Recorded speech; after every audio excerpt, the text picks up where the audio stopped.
area of largest triangle. Find the area of largest triangle which is inscribed in a rectangle. In a rectangle, 40 dimensions are in a rectangle. Dimensions are 40 centimeter and 30 centimeter.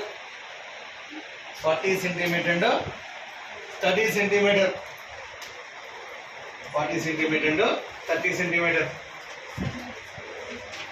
Find the area of largest triangle which is inscribed in a rectangle. Dimensions are 40 centimeter and 30 centimeter. ఒక దీర్ఘ చతురస్రంలో అతిపెద్ద త్రిభుజమును అమర్చినట్లయితే, ఒక దీర్ఘ చతురస్రంలో అతిపెద్ద త్రిభుజమును అమర్చినట్లయితే ఆ దీర్ఘ చతురస్రం యొక్క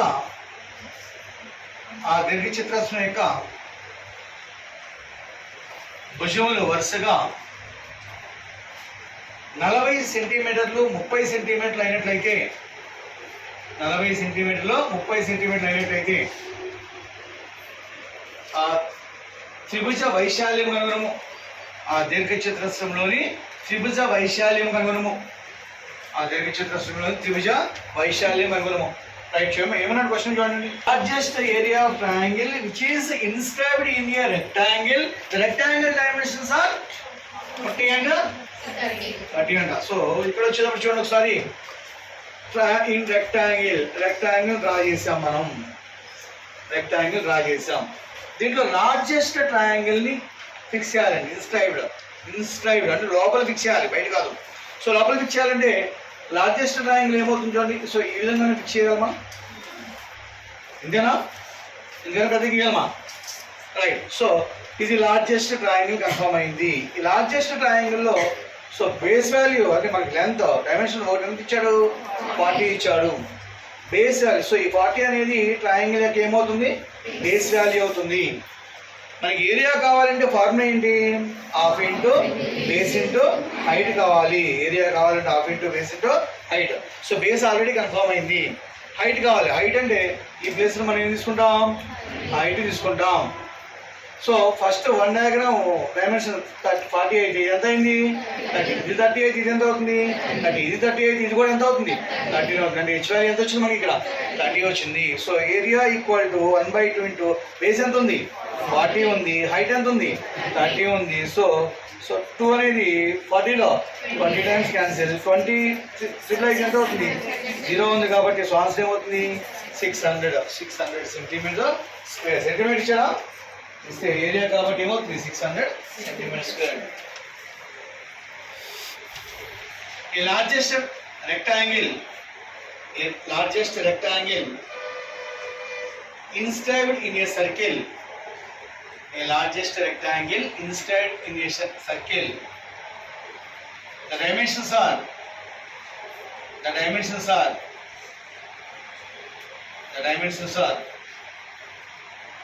12 centimeter and 5 centimeter respectively. 12 centimeter and 5 centimeter respectively. Then find its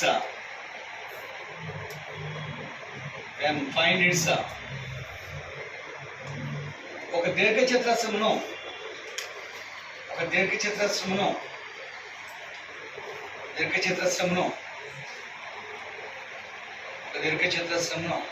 వృత్తంలో అమర్చినట్లయితే, ఆ దీర్ఘ చతురస్రంలో పొడవు వెడల్పులు వరుసగా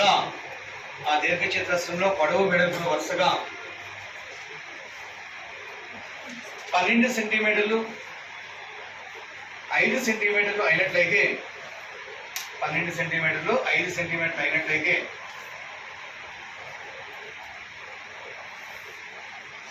find its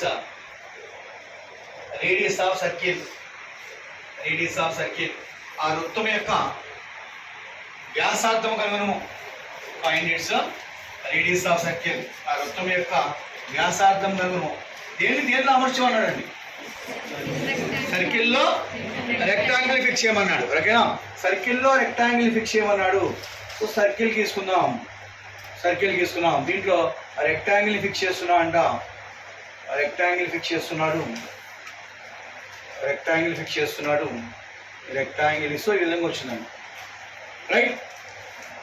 దీంట్లో మనకి లెంత్ ఎంత అని చెప్పాడు? మనకి 12 సెంటీమీటర్ అండ్ బ్రెడ్త్ అని చెప్పాడు 5 సెంటీమీటర్ ఇచ్చాడు. 12/5. ఇది 12/5 అయితే ఇది కూడా ఏమవుతుంది? 12/5 అవుతుంది. మనకు కావాల్సింది ఏంటి? రేడియస్ ఫైండ్ అవుట్ చేయాలి. రేడియస్ అంటే ఈ మొత్తం కలిపి మనకి ఏమవుతుంది? డయామీటర్గా డయాగ్నల్ దీనికి డయాగ్నల్ అవుతుంది. సో ఈ ప్లేస్ 6 అవుతుంది, ఈ ప్లేస్ కూడా ఏమవుతుంది? 6 అవుతుంది. సో ఆ ప్లస్ 6 ఏమవుతుంది చెప్పాలి? 2r అవుతుంది. ఇది ఎలా ఉందమ్మా చెప్పాలి? రైట్ యాంగిల్ ట్రయాంగిల్, లంబకోణ త్రిభుజం లాగా ఉంది. 2 సైడ్స్ ఇచ్చి ఏసీ వాల్యూ ఫైండ్ అవుట్ చేయమంటే plus side కనుక్కోమంటే AC² = AB² + BC² అని పైథాగరస్ సిద్ధాంతం ప్రకారం కాన్సెప్ట్ చెప్పుకున్నాం. సో అసలు ఆ ఫార్ములా లేకుండా డైరెక్ట్ ఏం చెప్పాను? 12² 144, 5² 25, 144 25 టోటల్ వాల్యూ 169. 169 A² 13. సో అంటే ఈ డయాగ్రామ్ మనకి ఎంత వచ్చింది? 13 వచ్చింది. R + R ఎంత? 4 = 13 అయితే కనుక R వాల్యూ ఎంత అవుతుంది?